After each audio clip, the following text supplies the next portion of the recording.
मूर्ति पूजा हो सत्य से आसन प्रशांति निलयम पुटपति अनुकूल चंद्र मो दीक्षा नहीं कौन गायत्री आम तो गुरु कही ना गायत्री कमी कही आप ठाकुर अनुकूल चंद्र परा कहते छाड़ रे मोहन भवेर आशा अजपा नामे कर रे निशा जो माँ मैंने बच्चन कि अनुकूल चंद्र वाला अनुकूल चंद्र दीक्षित अच्छा कि आश्रित हाथ टेकिले जाना आपण गाँव में अनुकूल चंद्र आश्रित किए ठाकुर अनुकूल चंद्र कहले छाड़ रे मोहन भवेर आशा छाड़ रे मोहन भवेर आशा राधे गोविंद रामती बरदे लई गोविंद रामती बरदे लई नयन निरेशना आसने जय राधे राधे कृष्ण कृष्ण गोविंद गोविंद बोले जय राधे राधे कृष्ण कृष्ण गोविंद गोविंद बोले। ठाकुर अनुकूल चंद्र कहले कौटी कहले गायत्री जप कर कहले कौटी ना छाड़ रे मन भवेर आशा अजपा नामे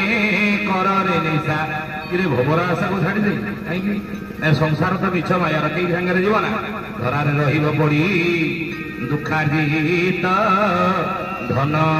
कहते दुखे अर्जित जिते जन से सुखे प्रयोजन ये धरार पड़ी रहा जहाँ रोजगार कथा कोठा गाड़ी जमी बाड़ी नहीं धन संपत्ति आउ रमंथे रे पड़ी महिषारोधन गाई गोरु माने मालिक बुहागी जाऊ तो कोकेरे से पाकुड़ी करते से सागर जी ना आउ अश्रुमुखी भाग्या जीव गृह द्वारे रही स्त्री घर द्वार बन जीव गोबर पानी पकड़ घर पड़े सागर जीवनी श्रोध श्मशान जाए जीवे सब बही आत्मीय स्वजन माने मशाई जाके सब बही आधे पाधे पड़ी घर पड़े आसवे प्रियतम देह जीव चिता जाए साथी ये प्रियतम शरीर पोड़ी है पाउंस सागर जीव ना बुझे कई जीवे ना सागर जीवे ना तेणु किए जीव धर्म पथे जीव पुणी पर लोक पथे धर्म बड़ सागर जीव जीवन रे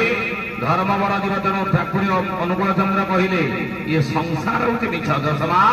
सर्वमिदं प्रपंच रचित माया जगत जायते जस्मिन् तिष्ठन्ति चन्ति चन्द समर कल्पान् कल्प पुनः कहले आदिगुरु शंकराचार्य कौन कहले